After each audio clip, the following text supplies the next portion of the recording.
ഈ പരാതി ഈ ആരോപണ വിധേയനായ പ്രമോദ് കോട്ടുളി അദ്ദേഹം അവിടെ ഏരിയ കമ്മിറ്റി അംഗമാണ്, ടൗൺ ഏരിയ കമ്മിറ്റി അംഗമാണ് കോഴിക്കോട്ടെ എന്നാണ് മനസ്സിലാകുന്നത്. അദ്ദേഹത്തോട് അനീഷ് സംസാരിച്ചിരുന്നു ടെലിഫോണിലൂടെ. അദ്ദേഹം പറഞ്ഞത് ഇത് തനിക്കെതിരെ ഒരു നേതാവും വിശദീകരണം തേടിയിട്ടില്ല, പാർട്ടി വിശദീകരണം തേടിയിട്ടില്ല.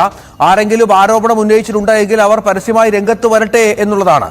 ഇത്ര ആത്മവിശ്വാസത്തോടുകൂടി ഇതിനെ സമീപിക്കാനുള്ള കാരണം എന്താണ്? ഇയാൾ ഇങ്ങനെ സംഭവിച്ചു എന്ന് ഏതാണ്ട് പാർട്ടിക്കുള്ളിൽ ഒരു വിലയിരുത്തലുണ്ടായ പശ്ചാത്തലത്തിൽ കൂടി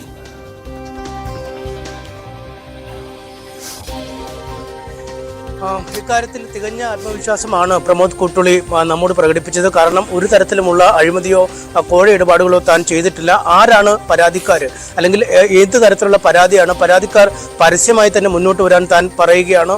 ഒപ്പം ഇതുമായി ബന്ധപ്പെട്ട ശബ്ദരേഖകൾ, ഓഡിയോ ക്ലിപ്പുകളൊക്കെ എന്നിവ കൈവശമുണ്ട് എന്നാണ് വാർത്തകൾ പുറത്തു വന്നത്. അങ്ങനെയെങ്കിൽ ആ വാർത്തകൾ ശരിയാണെങ്കിൽ ആ ക്ലിപ്പുകൾ പുറത്തുവിടട്ടെ എന്നാണ് അദ്ദേഹം പറയുന്നത്. ഏരിയ കമ്മിറ്റി അംഗം എന്ന രീതിയിൽ ഏരിയ കമ്മിറ്റിയിൽ നിന്നും ഒരു തരത്തിലുമുള്ള ഒരു അന്വേഷണം ഇതുമായി ബന്ധപ്പെട്ട് തന്നോടുണ്ടായില്ല. ജില്ലാ സെക്രട്ടറിയോ മറ്റ് ജില്ലാ കമ്മിറ്റിയോ പാർട്ടി സെക്രട്ടേറിയറ്റോ ഒന്നും ഇത് സംബന്ധിച്ച ഒരു വിവരവും തന്നോട് ഇതുവരെ തേടിയിട്ടില്ല എന്നാണ് അദ്ദേഹം വ്യക്തമാക്കുന്നത്. അതുകൊണ്ട് ഏത് തരത്തിലുള്ള അന്വേഷണത്തെയും നേരിടാൻ തയ്യാറാണ്. ചില പ്രത്യേക ലക്ഷ്യം വെച്ചുള്ള വാർത്തകളാണ് ഇപ്പോൾ പുറത്തു വരുന്നത് എന്നും ആണ് പ്രമോദ് കോട്ടുളി ന്യൂസ് 18നോട് പറഞ്ഞിരിക്കുന്നത്. എന്തായാലും പാർട്ടിയുടെ ഒരു അനുമതി തേടിയ ശേഷം വിശദമായി തന്നെ മാധ്യമങ്ങളെ കാണും, അല്ലെങ്കിൽ നമുക്കടക്കം കൃത്യമായൊരു സൗണ്ട് ബൈറ്റ് എന്ന രീതിയിൽ തന്നെ നൽകും എന്നും അദ്ദേഹം പറയുന്നു. അത്ര ആത്മവിശ്വാസമാണ് അദ്ദേഹം പ്രകടിപ്പിക്കുന്നത്. നേരത്തെ ഇന്ന് കോഴിക്കോട് CPM ജില്ലാ സെക്രട്ടേറിയറ്റ് ചേരുന്ന ചില വിവരങ്ങളുണ്ടായിരുന്നു. എന്നാൽ ഇപ്പോൾ ജില്ലാ സെക്രട്ടേറിയറ്റ് ചേരുന്നില്ല എന്ന വിവരങ്ങൾ തന്നെയാണ് പുറത്തു വരുന്നത്. ജില്ലാ സെക്രട്ടറി P മോഹനൻ ഇന്ന് പാർട്ടി ഓഫീസിലേക്ക് എത്തില്ല.